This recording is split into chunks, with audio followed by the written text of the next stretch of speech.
Hello students, मी मिथुन भोसले आजच्या चालू घडामोडीच्या सेशनमध्ये तुमच्या सगळ्यांचं परत एकदा खूप खूप स्वागत करतो. सप्टेंबर महिन्यातला आज आपण एक नवीन टॉपिक सुरू करतोय, तो म्हणजे विज्ञान तंत्रज्ञान. सुरू करूया आजचं आपलं इंटरेस्टिंग लेक्चर. पहिली न्यूज महत्त्वाची आहे. दरवर्षी केंद्र शासनाकडून इंडियन सायन्स काँग्रेसचं आयोजन त्या ठिकाणी केलं जातं, परंतु पुढच्या वर्षीपासून या सायन्स काँग्रेसमधून केंद्र शासनानं बाहेर पडण्याचा निर्णय त्या ठिकाणी घेतलेला आहे. ओके, सो काय झालेलं आहे, का बाहेर पडलेलं आहे, हे इंडियन सायन्स काँग्रेस काय आहे हे वन बाय वन आपण त्या ठिकाणी बघूयात. सो केंद्र सरकार सायन्स काँग्रेसमधून बाहेर त्या ठिकाणी पडलेलं आहे, कारण या सायन्स काँग्रेसचं आयोजन हे इंडियन सायन्स असोसिएशनकडून केलं जातं आणि या असोसिएशनला केंद्र सरकारकडून बरीच मदत त्या ठिकाणी केली जायची. ओके, परंतु याच असोसिएशनमध्ये काही प्रॉब्लेम्स आहेत, म्हणून केंद्र शासनानं याच्यातून बाहेर पडण्याचा निर्णय घेतलेला आहे. पुढील वर्षी लखनौ या ठिकाणी हे इंडियन सायन्स काँग्रेसचं अधिवेशन त्या ठिकाणी होणार होतं. त्यावेळेला या संमेलनाला केंद्र शासन सहाय्य करणार नाही असा निर्णय त्या ठिकाणी घेतला त्या ठिकाणी आहे. या सायन्स काँग्रेसचं महत्त्व एवढं आहे की दरवर्षी जे काही भारताचे पंतप्रधान असतात त्यांच्या हस्ते या इंडियन सायन्स काँग्रेसचं त्या ठिकाणी उद्घाटन होत असतं. ओके, का सहकार्य करायला केंद्र शासनानं नकार दिलेला आहे? कारण या इंडियन काँग्रेसचं जे काही आयोजन केलं जातं ते इंडियन सायन्स काँग्रेस असोसिएशनकडून केलं जातं. या असोसिएशनमध्ये विविध बाबतीत व्यावसायिक दृष्टिकोनाचा अभाव आहे आणि इथं आर्थिक गैरव्यवहार होत आहेत असं केंद्र शासनाला लक्षात आलंय, म्हणून म्हणतंय की आम्ही पुढच्या वर्षापासून सायन्स काँग्रेसचं आयोजन करण्याला तुम्हाला सहकार्य करणार नाही. हे इंडियन सायन्स काँग्रेस काय प्रकार आहे, तर देशातली सर्वात मोठी विज्ञान परिषद आहे. दरवर्षी ही जी काही विज्ञान परिषद आयोजित केली जाते त्याला म्हटलं जातं इंडियन सायन्स काँग्रेस. 1914 पासून त्याचं आयोजन केलं जातं. इंडियन सायन्स काँग्रेस असोसिएशनकडून त्याचं आयोजन केलं जातं. 1914 मध्ये JL सिम्पसन आणि PS मॅकमोहन यांनी ह्या इंडियन सायन्स काँग्रेस असोसिएशनची स्थापना केली होती. कोलकाता या ठिकाणी त्याचं मुख्यालय आहे. ओके, पहिली इंडियन सायन्स काँग्रेस जी आहे ती कलकत्तामध्ये पार पडली 1914ला. आशुतोष मुखर्जी त्याचे अध्यक्ष होते. आत्तापर्यंत केवळ एकाच पंतप्रधानानं या सायन्स काँग्रेसचं अध्यक्षपद भूषवलेलं आहे, ते आहेत पंडित जवाहरलाल नेहरू. आत्तापर्यंत बऱ्याच महिलांनी त्या ठिकाणी या सायन्स अधिवेशनचं अध्यक्षपद भूषवलेलं आहे, परंतु अध्यक्षपद भूषवणाऱ्या पहिल्या महिला आहेत असीमा चॅटर्जी. 108वी इंडियन सायन्स काँग्रेस 2023ची जी पार पडली, दरवर्षी जानेवारी महिन्यामध्ये ही पार पडत असते. 2023ची 108वी इंडियन सायन्स काँग्रेस राष्ट्रसंत तुकडोजी महाराज विद्यापीठ नागपूर या ठिकाणी पार पडली आणि डॉक्टर विजयालक्ष्मी सक्सेना त्या ठिकाणी या सायन्स काँग्रेसच्या अध्यक्ष होत्या. 105वी 2018मध्ये मणिपूर विद्यापीठामध्ये पार पडली. 106वी लवली प्रोफेशनल युनिव्हर्सिटीमध्ये पंजाबला आणि 2020मध्ये त्या ठिकाणी पार पडली कृषी विज्ञान विद्यापीठ बंगळुरू. फक्त विथ रेफरन्स टू GK तुम्हाला माहिती असू द्या किंवा लोक असा पण प्रश्न विचारू शकतात की 108वी इंडियन सायन्स काँग्रेस खालीपैकी कोणत्या शहरात पार पडली किंवा कोणत्या विद्यापीठात पार पडली आणि चे अध्यक्ष त्या ठिकाणी कोण होते. सो बेसिकली हे जे काही इंडियन सायन्स काँग्रेस जी दरवर्षी आयोजित केली जाणारी विज्ञान परिषद आहे, त्या विज्ञान परिषदेचा आयोजक इंडियन सायन्स काँग्रेस असोसिएशन या संस्थेमध्ये मोठ्या प्रमाणात व्यावसायिक दृष्टिकोनाचा अभाव आणि आर्थिक गैरव्यवहार या कारणास्तव केंद्र शासनानं या वर्षीपासून म्हणजे पुढच्या वर्षीपासून सायन्स काँग्रेसमधून बाहेर पडण्याचा निर्णय त्या ठिकाणी घेतलेला आहे. Okay, yes. नंतर एक विषाणू आपण त्या ठिकाणी बघणार आहोत, त्याचे काही पेशंट्स आपल्या भारतामध्ये सापडलेले आहेत. निपाह नावाचा विषाणू आहे. कोझिकोड नावाचा जिल्हा आहे केरळमध्ये, त्याचा आढळ त्या ठिकाणी आला. सो प्रश्न आयोग विचारू शकतो की सप्टेंबर महिन्यामध्ये निपाह विषाणूचे पेशंट्स खालीपैकी कोणत्या राज्यामध्ये आढळलेले होते? सो केरळमध्ये आढळले होते. याच्या अगोदर पण बऱ्याच वेळेला त्या ठिकाणी निपाह विषाणूचे पेशंट्स केरळ राज्यामध्ये आढळलेले आहेत. हे निपाह विषाणूचं केरळमध्ये आढळलेलं हे चौथं संक्रमण होतं. याचा अर्थ याच्या अगोदर 3 वेळा आणि हे चौथ्यांदा निपाह विषाणूचे पेशंट्स केरळमध्ये सापडलेले आहेत. 2018मध्ये पहिल्यांदा निपाह विषाणूचा पेशंट्स केरळमध्ये त्या ठिकाणी आढळलेला होता. निपाह नावाचा विषाणू काय आहे, तर हा झूनॉटिक व्हायरस आहे, म्हणजे प्राण्यांकडून माणसांमध्ये प्रसारित होणारा हा व्हायरस आहे. याचा संपर्क बेसिकली ह्याचा संसर्ग कसा होतो, तर एखादा बाधित व्यक्ती आहे तर बाधित व्यक्तीच्या संपर्कात आल्यास थुंकी, रक्त आदी शरीरातील रक्तद्रव्यामुळे एखाद्या व्यक्तीला निपाह विषाणू झालेला आहे आणि ह्या बाधित व्यक्तीची जी काही थुंकी आहे, रक्त आहे किंवा इतर शरीरातील द्रव्य आहेत याच्या संपर्कात आल्यामुळं त्या व्यक्तीला तो रोग त्या ठिकाणी होऊ शकतो. दुसरी महत्त्वाची गोष्ट, प्राण्यांमधून ह्या लोकांना कसा ट्रान्सफर होतो, तर बेसिकली जी काही डुक्कर आहेत किंवा वटवागळं आहेत, बेसिकली आपण त्याला फ्रूट बॅट म्हणतो. हे फ्रूट बॅट जेव्हा एखादं फळ खातात आणि हे खाल्लेलं फळ जेव्हा माणसाकडून खाल्लं जातं तेव्हा हा प्रसार जो आहे तो प्राण्यांच्या मार्फत त्या ठिकाणी माणसांमध्ये प्रसरतो. सो विषाणूबाधित प्राण्यांच्या, उदाहरणार्थ डुक्कर आणि वटवाघूळ किंवा आपण त्याला फ्रूट बॅट असं त्या ठिकाणी म्हणतो, त्यांच्या संपर्कात आल्यास त्या ठिकाणी अशा प्रकारे हा विषाणू त्या ठिकाणी होतो. प्लस या विषाणूबाधित प्राण्यांचे मांस देखील खाल्लं तरी अशा प्रकारचा ट्रान्समिशन होत असतं. सो बेसिकली फ्रूट बॅट म्हणजे वटवागळानं एखादं फळ खाल्लं आणि तेच माणसानं खाल्लं तर अशा वेळेला निपाह विषाणू त्याला होऊ शकतो. किंवा डुकराला इन्फेक्शन झाले आणि डुकराचं मांस जर त्या व्यक्तीनं खाल्लं तर देखील त्याला त्या ठिकाणी होऊ शकतो. हे विषाणूचं नाव निपाह असं का आहे, तर सुंगेई निपाह नावाचं मलेशियामध्ये गाव त्या ठिकाणी आहे. सो पहिल्यांदा मलेशियातल्या सुंगेई निपाह या ठिकाणी हा विषाणू त्या ठिकाणी सापडला होता, म्हणून त्याला निपाह असं नाव त्या ठिकाणी देण्यात आलेलं आहे. म्हणून मानवाला पहिल्यांदा लागण झाली त्या ठिकाणाहून त्याचं नामकरण करण्यात आलेलं आहे. Okay, yes. नंतर काही फोटोग्राफ्स टाकल्यात बघा. इथं फ्रूट बॅट आहे, इथं डुक्कर आहे.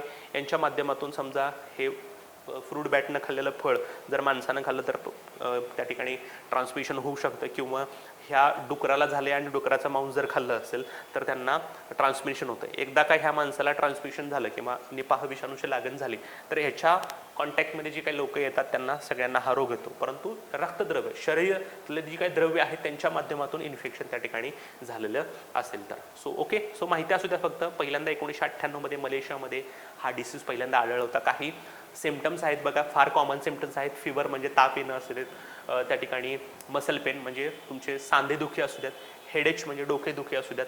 ओके, काही श्वास घ्यायला त्रास होतो कधी कधी, डेझिनेस म्हणजे त्या ठिकाणी तुम्हाला चक्कर आल्यासारखं, नॉशिया होते. ओके, ओमिटिंग सारखं त्या ठिकाणी होऊ शकतो. सो फार कॉमन सिम्पटम्स आहेत, फक्त माहिती असू द्यात.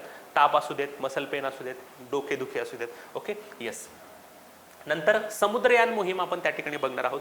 जसं आपण गगनयान मोहीम राबवणार आहे, ज्या मोहिमेमध्ये आपण त्या ठिकाणी माणसाला अंतराळामध्ये घेऊन जाणार आहे, अगदी तशाच प्रकारे समुद्रयान मोहिमेमध्ये आपण मानवाला त्या ठिकाणी खोल समुद्रामध्ये घेऊन जाणार आहे. सो ह्याची चर्चा का होती, तर मध्यंतरी या समुद्रयान मोहिमेसाठी लागणारी जी काही सबमर्सिबल आहे, सबमर्सिबल म्हणजे माणसाला खोल समुद्रात घेऊन जाण्यासाठी जे काही वाहन तयार केलेलं आहे आपण त्याला सबमर्सिबल म्हणतो. आणि या वाहनाचं नाव आहे मत्स्य 6000. ह्याला 6000 का म्हटलेलं आहे, कारण माणसाला 6000 मीटर खोल म्हणजे 6 मीटर खोली, 6 किलोमीटर खोलीवरती आपण त्या ठिकाणी घेऊन जाणार आहोत. ओके, सो समुद्रयान मोहीम काय आहे, तर देशी बनावटीच्या सबमर्सिबलमधून म्हणजे एक असं वाहन असतं जे खोल समुद्रामध्ये माणसांना घेऊन जातं. सो टोटल 3 भारतीयांना 6000 मीटर खोलीवरती त्या ठिकाणी घेऊन जाणार आहे आणि समुद्रतळाचा वेध त्या ठिकाणी घेतला जाणार आहे. केंद्रीय पृथ्वी विज्ञान मंत्रालयाची ही मोहीम आहे, अर्थ सायन्स मिनिस्ट्रीची ही मोहीम त्या ठिकाणी आहे. कुठलं असं सबमर्सिबल आहे ज्या माध्यमातून ह्या 3 भारतीय लोकांना 6000 मीटरवरती खोलीवरती नेण्यात जाणार आहे, तर त्याचं नाव आहे मत्स्य 6000. लक्षात ठेवा, इथं या ठिकाणी तुम्हाला मत्स्य 6000 दिसते. याच्यामध्ये हे 3 भारतीय बसतील आणि 6000 मीटर खोलीवरती त्यांना घेऊन घेतलं जाईल. National institute of ocean technology नावाची चेन्नईमधली संस्था जी आहे त्यांनी अशा प्रकारचं हे मत्स्य 6000 नावाचं सबमर्सिबल विकसित केलेलं आहे. ही जी काही सबमर्सिबल आहे त्याची काही थोडी वैशिष्ट्ये आपण बघूयात. 12 तास पाण्याखाली राहण्याची क्षमता आहे, प्लस 96 तास पुरेल इतका ऑक्सिजन त्याच्यामध्ये त्या ठिकाणी आहे. 2.1 मीटर व्यास आहे आणि ही जी काही सबमर्सिबल आहे ही टायटॅनियम धातूपासून बनवलेली आहे. कारण ही जी काही सबमर्सिबल आहे त्याचं आउटर कव्हरिंग स्ट्रॉंग असायला पाहिजे, कारण जेव्हा तुम्ही खोल समुद्रात जाता तेव्हा मोठ्या प्रमाणात त्याच्यावर प्रेशर असतं आणि हे प्रेशर सहन करण्याची क्षमता या सबमर्सिबलमध्ये पाहिजे. म्हणून ही टायटॅनियम धातूपासून बनवलेली सबमर्सिबल त्या ठिकाणी आहे.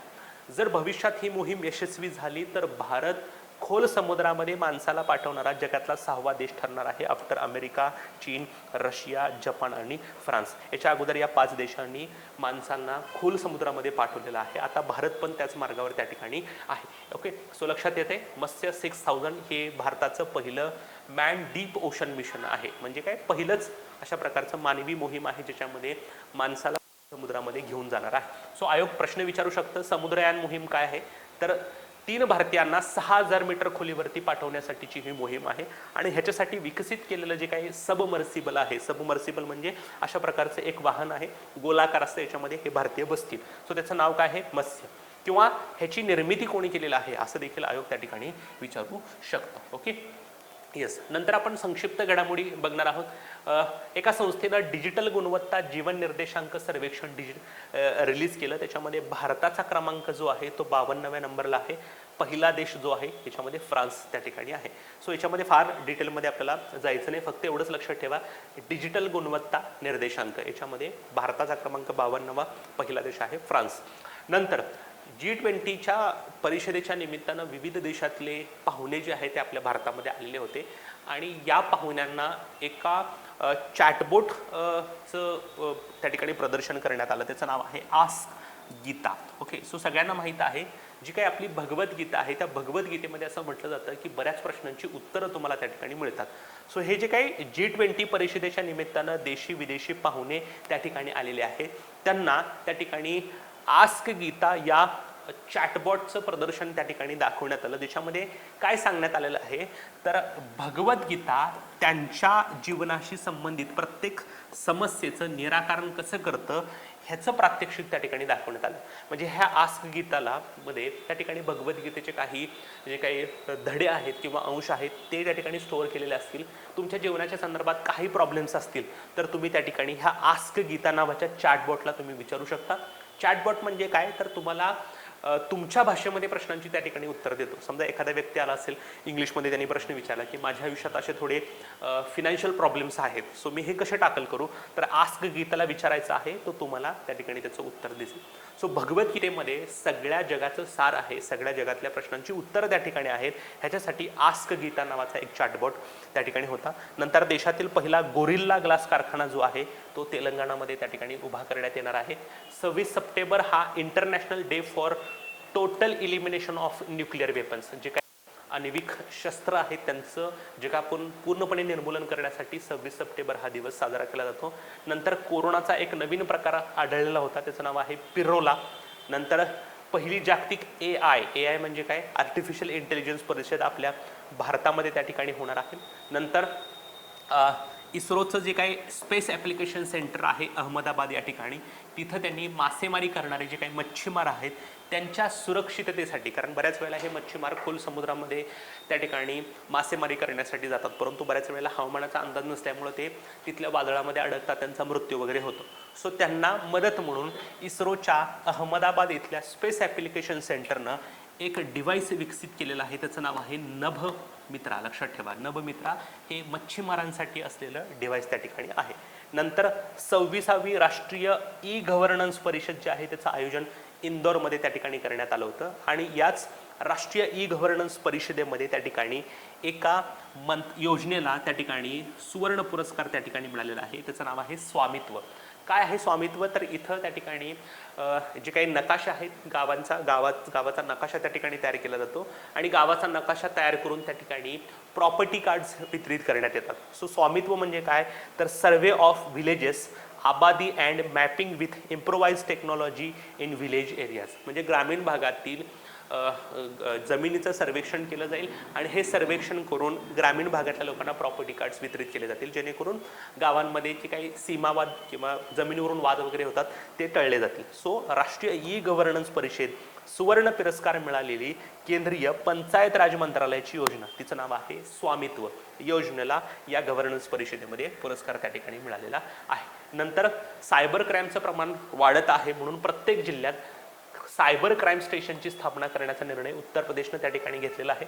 नंतर मेघालयमध्ये उमियम नावाचं एक तलाव आहे, ते तलाव स्वच्छ करण्यासाठी AI सक्षम तंत्रज्ञानाचा वापर करण्यात आलेला आहे. अलीकडे AIचा वापर फक्त शिक्षणामध्येच होत नाही तर सगळ्या क्षेत्रामध्ये होतोय.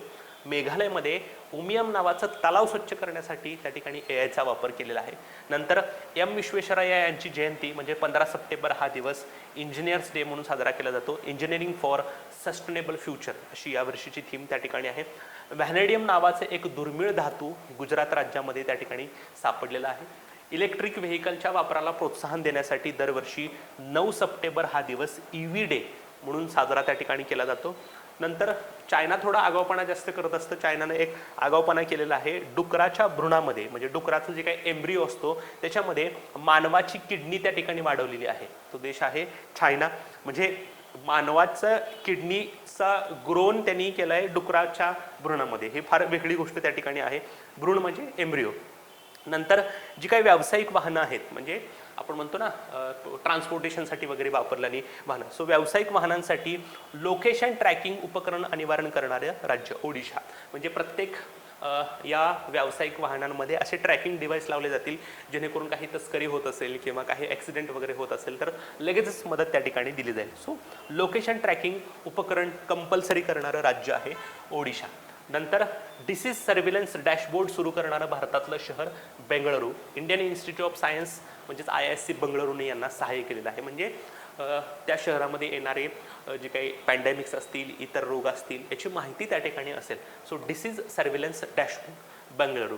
नंतर देशातील पहिल्या ट्रान्झिट कार्डचं अनावरण करणारी बँक SBI. म्हणजेच याच कार्डाच्या माध्यमातून तुम्ही ॲज अ क्रेडिट कार्ड म्हणून वापरू शकता, डेबिट कार्ड म्हणून वापरू शकता, प्लस तुम्ही कुठं प्रवास करत असाल तर त्यासाठी देखील ते कार्ड त्या ठिकाणी वापरलं जाऊ शकतो. सो देशातील पहिलं ट्रान्झिट कार्ड SBIनं सुरू केलेलं आहे. नंतर राष्ट्रीय विधान ॲप्लिकेशन प्रकल्पाचं अनावरण गुजरात राज्यामध्ये करण्यात आलेलं आहे आणि याचं अनावरण द्रौपदी मुर्मू यांनी त्या ठिकाणी केलेलं आहे. विधान ॲप्लिकेशन म्हणजे काय तर विधानसभेचं कामकाज जे आहे ते पद्धतीनं चालणार आहे. म्हणजे थोडक्यात पेपरलेस विधानसभा त्या ठिकाणी असणार आहे. सो गुजरात विधानसभा पण भविष्यामध्ये पेपरलेस होईल.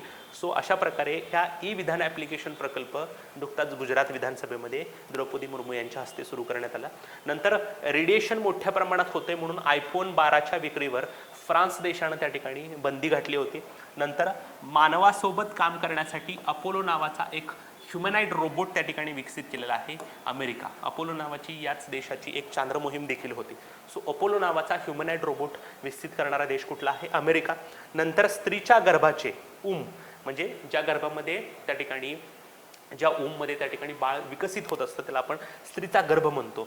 सो या गर्भाचं डायरेक्ट प्रत्यारोपण झालेलं आहे. म्हणजे एक स्त्री त्या ठिकाणी तिला मेनोपॉज झालेला होता, तिथून पुढे ती एखाद्या बाळाला जन्म देणार नव्हती. सो त्या स्त्रीचा गर्भ काढला आणि जी काही दुसरी स्त्री आहे तिच्या पोटामध्ये त्या ठिकाणी प्रत्यारोपित करण्यात आला. सो स्त्रीच्या गर्भाचं यशस्वी प्रत्यारोपण करणारा देश आहे युनायटेड किंगडम. इथं स्त्रीच्या गर्भाचं यशस्वी प्रत्यारोपण त्या ठिकाणी करण्यात आलेलं आहे. ओके, चलो आता नेहमीप्रमाणे आपण थोडं क्विक रिव्हिजन करूया. बघूयात आपण काय काय त्या ठिकाणी शिकलेलो आहे. पहिली गोष्ट आहे की इंडियन सायन्स काँग्रेस असोसिएशनमध्ये विविध व्यावसायिक दृष्टिकोनाचा अभाव आहे, प्लस आर्थिक गैरव्यवहार होतोय. म्हणून केंद्र सरकारनं असा निर्णय घेतलेला आहे की ह्या इंडियन सायन्स काँग्रेसमधून आपण बाहेर पडू. म्हणजेच इथून पुढं या ठिकाणी या इंडियन सायन्स काँग्रेसच्या सहकार्यासाठी केंद्र सरकारनं नकार दिलेला आहे. इंडियन सायन्स काँग्रेस ही देशातली सर्वात मोठी विज्ञान परिषद त्या ठिकाणी आहे. 1914 पासून इंडियन सायन्स काँग्रेस असोसिएशनकडून त्याचं आयोजन केलं जातं. पहिली परिषद कोलकातामध्ये झाली होती. आशुतोष मुखर्जी त्याचे प्रमुख होते. पंडित जवाहरलाल नेहरू हे एकमेव भारतीय पंतप्रधान आहेत ज्यांनी या इंडियन सायन्स काँग्रेसचं अध्यक्षपद भूषवलेलं आहे. असीमा चॅटर्जी पहिल्या महिला आहेत. नंतर 108वी इंडियन सायन्स काँग्रेस नागपूरमधल्या राष्ट्रसंत तुकडोजी महाराज विद्यापीठामध्ये पार पडली. विजयलक्ष्मी सक्सेना त्याच्या प्रमुख त्या ठिकाणी होत्या. नंतर निपाह विषाणूचे पेशंट्स केरळ जिल्ह्यातील कोझिकोड जिल्ह्यामध्ये आढळलेले आहेत. हा एक झूनोटिक डिसीज आहे, म्हणजेच प्राण्यांकडून मानवाला प्रसरणारा हा रोग त्या ठिकाणी आहे. बेसिकली डुक्कर आणि वटवाघळांच्या माध्यमातून हा मानवाला प्रसारित होतो. डुक्करच्या माध्यमातून जर डुकराचं मांस खाल्लं तर, आणि वटवाघळाने एखादं फळ खाल्लंय आणि तेच फळ जर माणसानं खाल्लं तर अशा वेळेला त्यांना त्या ठिकाणी डिसीज होतो. हे निपाह नावाचं गाव मलेशियामध्ये आहे म्हणून त्याचं नामकरण निपाह विषाणू असं करण्यात आलेलं त्या ठिकाणी आहे. इथं काही फोटोग्राफ्स आहेत, सिम्पटम्स वगैरे मी तुम्हाला ऑलरेडी सांगितलेले आहेत. नंतर भारताच्या 3 लोकांना किंवा शास्त्रज्ञांना 6,000 मीटर खोलीवरती पाठवण्यासाठी केंद्र शासनानं समुद्रयान नावाची मोहीम सुरू त्या ठिकाणी केलेली आहे आणि याच समुद्रयान मोहिमेसाठी मत्स्य 6,000 नावाची एक सबमर्सिबल विकसित केलेली आहे national institute of ocean technology चेन्नईमधल्या संस्थेनं. ओके, टायटॅनियम धातूपासून ही बनवलेली असेल. जर ही मोहीम यशस्वी झाली तर भारत मानवाला खोल समुद्रामध्ये पाठवणारा जगातला 6वा देश त्या ठिकाणी असणार आहे. नंतर डिजिटल गुणवत्ता निर्देशांकामध्ये भारत 52व्या नंबरला आहे, 1 नंबरला आहे फ्रान्स. नंतर आस्क गीता नावाचं एक चॅटबोट आहे ज्याचं प्रदर्शन किंवा प्रात्यक्षिक G20 परिषदेमध्ये दाखवण्यात आलं. याच्या माध्यमातून भगवद्गीता त्यांच्या जीवनाशी संबंधित प्रत्येक समस्येचं निराकरण कसं करते हे त्या ठिकाणी सांगण्यात आले. पहिला गोरिल्ला ग्लास कारखाना तेलंगणामध्ये त्या ठिकाणी आहे. 26 सप्टेंबर हा total elimination of nuclear weapons day म्हणून साजरा केला जातो. पिरोला हा कोरोनाचा नवीन प्रकार आहे. पहिली जागतिक AI परिषद भारतामध्ये त्या ठिकाणी होणार आहे. नंतर अहमदाबादमधल्या स्पेस ॲप्लिकेशन सेंटरनं मच्छीमारांना मदत करण्यासाठी नभमित्रा नावाचं एक उपकरण विकसित केलेलं आहे. 26वी राष्ट्रीय ई गव्हर्नन्स परिषद इंदोरमध्ये पार पडली.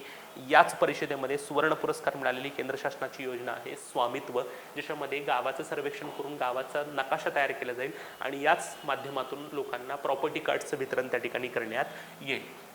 नंतर उत्तर प्रदेशमध्ये प्रत्येक जिल्ह्यात सायबर क्राईम स्टेशन उभा केले जाणार आहेत. मेघालयमधलं उमियम नावाचं तलाव आहे ते स्वच्छ करण्यासाठी AI तंत्रज्ञानाचा वापर करण्यात आला. 15 सप्टेंबर हा दिवस राष्ट्रीय अभियंता दिवस म्हणून त्या ठिकाणी साजरा करण्यात येतो. व्हॅनेडियम नावाचा धातू गुजरात राज्यामध्ये सापडलेला आहे. 9 सप्टेंबर हा EV दिवस असतो. नंतर डुकराच्या भ्रूणांमध्ये मानवी किडनी वाढवणारा देश आहे चीन. नंतर जे काही तुमचे व्यावसायिक वाहनं आहेत त्यांच्यासाठी लोकेशन ट्रॅकिंग कंपल्सरी करणारं राज्य आहे ओडिशा. नंतर डिसीज सर्व्हिलन्स डॅशबोर्ड बेंगलोरनं सुरू केलेला आहे. ई विधान ॲप्लिकेशनचं अनावरण प्रकल्प जो आहे तो गुजरात राज्यामध्ये आला. iPhone 12च्या विक्रीवर बंदी घातली फ्रान्सनं, कारण रेडिएशन त्या ठिकाणी होते. नंतर अमेरिकनं अपोलो नावाचा एक ह्युमनॉइड रोबोट विकसित केलेला आहे जो मानवासोबत काम करेल आणि स्त्रीच्या गर्भाचं यशस्वी प्रत्यारोपण करणारा देश आहे युनायटेड किंगडम. ओके, सो आजच्यासाठी आपण इथंच थांबतो मित्रांनो. परत भेटूयात नवीन चालू घडामोडी आणि नवीन संकल्पनांसहित. तोपर्यंत धन्यवाद.